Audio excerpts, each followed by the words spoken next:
오늘 사도행전 8번째 시간입니다. 우리가 어찌할꼬라고 하는 제목으로 사도행전 2장 37절로 41절까지의 말씀을 함께 나눕니다.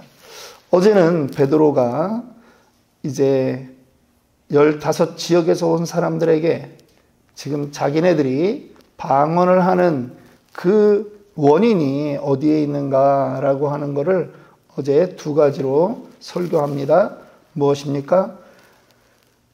유대인들이 십자가에 못 박아 죽인 예수를 하나님께서 다시 살리셨다라고 하는 것을 베드로가 성경을 근거로 해서 하나하나 이야기하는 것입니다. 요엘 선지자에게 말씀한 그 예언이 오늘 이 시간 이루어졌다라고 하는 것이죠. 시편 16편에 다윗에게 하나님께서 말씀하신 것이 오늘 이 땅에 이루어졌다. 논리적으로 성경을 근거로 얘기하는 것입니다. 두 번째는 그들이 십자가에 못 박아 죽인 예수님을 그리스도와 주님이 되게 하셨다라고 하는 것이 어제 우리가 나누었던 베드로 설교의 핵심인 것입니다. 오늘 베드로 설교를 듣고 성경에 나오는 이 최초의 베드로의 복음 설교를 듣고 청중들이 어떻게 반응했는지를 살펴보려고 합니다. 37절 말씀 보면 그들이 이 말을 듣고 마음에 찔려 베드로와 다른 사도들에게 물어 이르되 형제들아 우리가 어찌할꼬 하거늘. 지금 베드로의 설교를 듣고 그들이 보인 첫 번째 반응은 마음에 찔림이 있었다라고 하는 것입니다. 왜 그들이 마음에 찔림을 받았습니까? 지금 이 예루살렘에서 자신들이 십자가에 못 박아 죽인 예수가 거짓 메시아가 아니라 성경에 예언된 보내고자 하셨던 그 진짜 메시아였다라고 하는 것을 베드로의 설교를 통해서 지금 깨달았기 때문입니다. 목사가 돼서 대단히 사모하는 성경 구절이 오늘 이 구절이 아닌가 싶습니다. 한번 설교할 때 3,000명이 회개하고 와야 되는데, 그죠? 모든 목사의 그 로망 설교가 오늘 이 베드로의 설교가 아니겠습니까? 언제 한번 내가 설교하면 3,000명이 회개하고 돌아올까? 예. 주여. 네. 그런데 여러분, 이들이 깨닫게 된 이유가 있어요. 그것은 베드로의 설교가 화려해서 깨닫고 돌아온 게 아니라는 것입니다. 지금 이 시간에 그 복음이 전파될 때, 베드로의 설교가 선포될 때 성령이 지금 함께하고 있다라고 하는 것입니다. 우리는요, 언제 어디서라도 몇 명이 모였건 성령이 함께하면 뒤집어지는 역사가 일어나는 것을 우리는 믿습니다. 오늘 이 3,000명의 회개는요, 지금 성령이 이곳에 함께하였다라고 하는 사인이라는 것입니다. 그래서 사실은 성도가 회개하지 못하는 것의 책임은 1차적으로 목사에게 사실은 있어요. 목사가 언어는 화려하게 하려고 설교 원고는 열심히 쓰는데 성령이 함께 해주시도록 기도를 열심히 안 한다면 그거는 목사에게 책임이 있는 것입니다. 두 번째 책임은 누구에게 있느냐? 성도에게 있어요. 말씀을 들을 때 이 말씀이 나에게 와서 부딪혀야 되는데 그 사모하는 마음으로 오늘도 내가 말씀 들을 때 성령이 나를 터치해 주셔야 되는데 하는 사모하는 마음으로 교회를 와야 되는데 아이고 주일이 되었으니까 교회 가는가 보다 하고 오면 참 힘들다라고 하는 거죠. 성경에 4가지 마음밭이 있지 않습니까?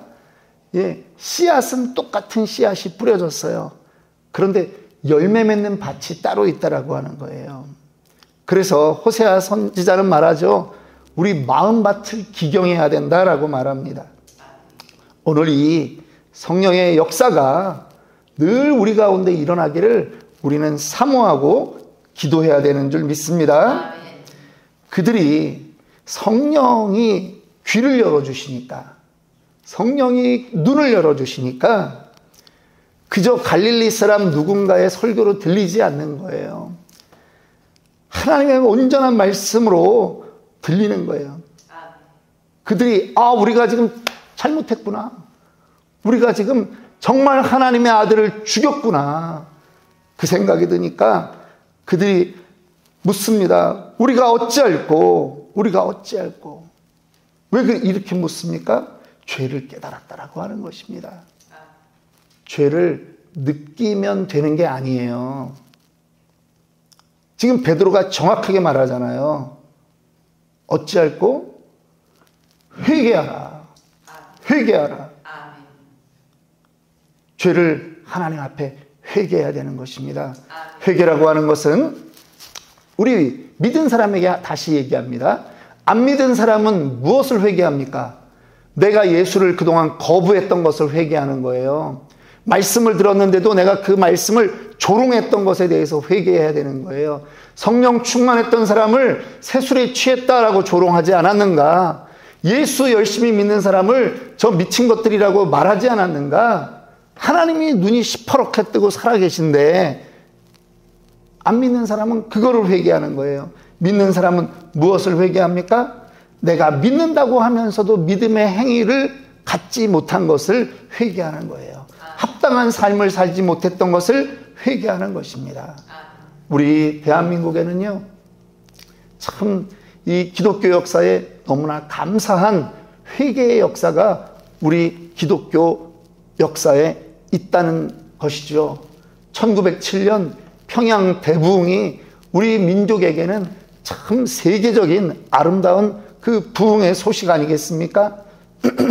1904년에 원산에서 열렸던 이 선교사들 모임에서부터 하디 선교사가 회개하기 시작했습니다.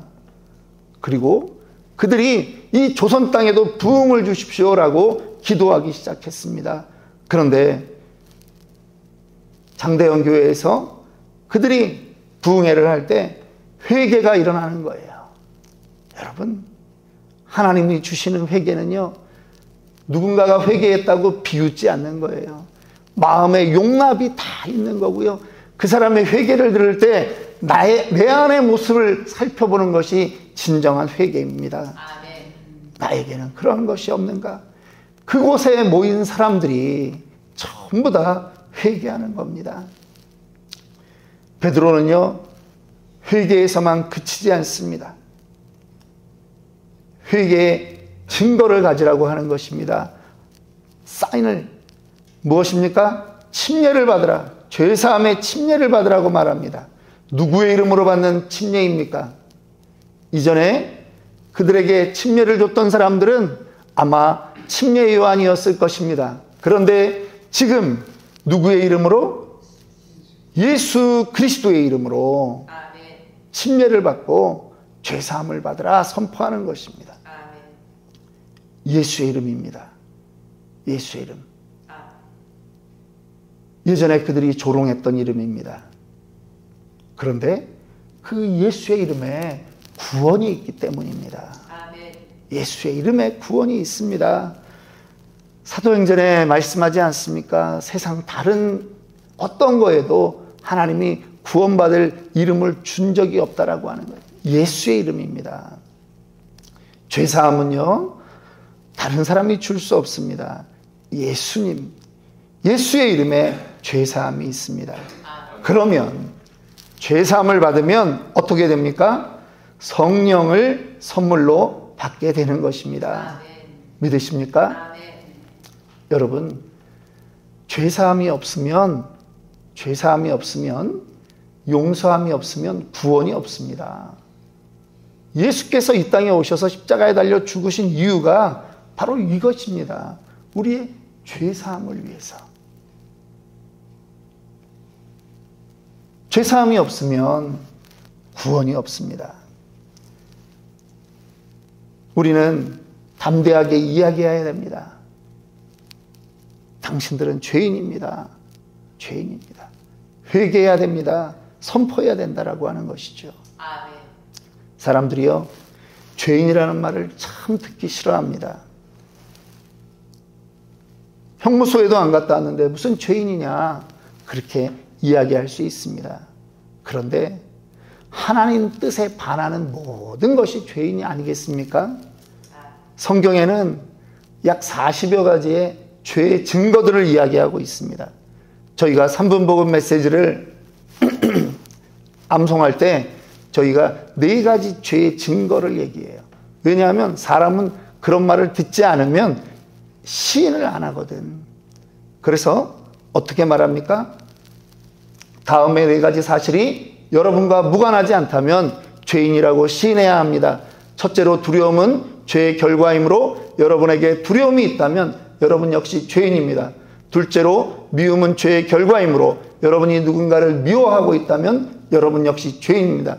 셋째로 고통도 죄의 결과인데 여러분에게 고통이 있다면 여러분 역시 죄인입니다. 넷째로 죽음도 죄의 결과인데 여러분도 죽음을 맞이하게 되므로 여러분 역시 죄인입니다. 하나하나 짚어서 설득해야 되는 거예요. 로마서 1장에는 수많은 죄의 그러한 증거들을 기록하고 있습니다. 죄사함을 받아야 되는 거예요. 그런데 어떤 사람들이 성령을 받습니까? 성령의 충만을 어떤 사람이 받습니까? 39절 이 약속은 너희와 너희 자녀와 모든 먼데 사람 곧 주 우리 하나님이 얼마든지 부르시는 자들에게 하신 것이라. 아멘. 여러분 이거는요, 이 구절은 사도 베드로에게 있어서 인생의 혁명적인 변화를 말하는 거예요. 왜 그렇습니까? 사도 베드로도 유대인입니다. 유대인에게는 대대로 내려오는 관념이 하나 있어요. 구원은 누구에게만? 우리 유대인에게만. 선민의식이 있는 거예요. 그런데 지금 사도 베드로가 멀리 있는 사람까지도 어떤 사람? 주 우리 하나님이 얼마든지 부르시는 자들에게 다 구원이 있다라고 하는 것입니다. 성령이 임할 것이다 라고 말하는 겁니다. 이거는요, 유대인들 자신뿐 아니라 이방인들에게도 지금 그 앞에 듣고 있는 15지역에서 온 사람들 너희들에게도 다 성령의 그 역사가 임할 수 있다라고 말하는 것입니다. 세계관이 바뀐 겁니다. 가치관이 바뀐 겁니다. 우리는요, 신앙이 그의 삶에서 정말 제대로 워킹한다라고 할 때는 뭐가 바뀌었다라고 볼 때 정말 이 사람이 바뀌었구나 그렇게 생각이 되냐면 가치관이 바뀌어야 돼요. 우리는요, 예수만 믿고 가치관을 안 바꿀 때가 있어요. 아니 예수만 영접했으면 교회 안 나와도 되죠. 우리 쉽게 말해서 천국 간다 그렇게 생각하면 예수만 영접했으면 뭐 자기 알아서 혼자 살아도 되지 않겠습니까? 그런데 왜 하나님이 우리를 교회 공동체로 모아주십니까? 육체의 연습은 잠시 유익이 있지만 경건은 금생과 내생에 유익한 거예요. 하나님의 백성답게 살게 만들어가는 거예요. 그러면서 그의 삶에 말씀이 지속적으로 부딪혀야 되는 거예요. 그래서 예수 중심의 사람으로 변해야 된다라고 하는 거죠. 가치관이 바뀌어야 되는 거예요. 그래서 이 말씀을 들을 때는 내 마음을 내려놓고 들어야 되는 거죠. 성경에 그렇게 쓰여져 있으면 그렇게 믿는 것입니다. 오늘 그 말을 듣고 41절에 보니까 그 말을 받은 사람들은 세례를 받음에 침례를 받음에 이날에 신도의 수가, 예수 믿은 사람 수가 3,000이나 더하더라. 여러분, 기적은 지금도 일어날 수 있습니다. 완악한 사람이 마음 내려놓고 예수 믿고 구원받는 것은 3,000명보다 더하지 않겠습니까? 여기에 첫 번째 회심자들 3,000명이 나타나는 이유가 있습니다. 구약에서 출애굽해가지고 그들이 나왔는데 그들이 금송아지를 섬깁니다. 그들이요 하나님 앞에 반역하는 거예요. 그날 레위 지파가 그 형제들을 그 반역한 금송아지 섬겼던 사람들, 죄악으로 다시 돌아가는 사람들 죽인 인구가 3,000명이에요. 그런데 오늘 성경에서 그 구약의 역사를 하나님이 다시 은혜의 역사로 바꿔주시는 것입니다. 회개한 자들이 3,000명이라고 하는 말이에요. 이것은 그러한 상징적인 의미가 있을 뿐 아니라 실제도 고고학적으로도 예루살렘 주변에는 수많은 샘들이 있었습니다. 그들이 이곳에서 3,000명이 침례받을 수 있는 그러한 곳들이 있었다라고 하는 것이 고고학적으로도 증명이 되었습니다. 예루살렘에 8개의 큰 연못이 있었을 뿐 아니라 유대인 의식을 베푸는 48개의 그 샘물이 발견된 것이 있다는 것입니다. 여러분, 저는 오늘 다시 한번 여러분들에게 촉구합니다. 말씀을 그저 건성건성 듣지 마시고 말씀이 내 마음에 부딪히도록 성령을 의지하고 듣는 것입니다. 그래서 기도할 때 하나님 우리의 영의 귀가 열리고 눈이 열리고 마음 문이 열리게 하여 주옵소서. 이 기도를 매일 말씀 전하기 전에 하는 것입니다. 오늘 그러한 은혜를 통해서 우리 안에 성령 충만을 경험하게 되기를 다시 한번 주님의 이름으로 축원합니다.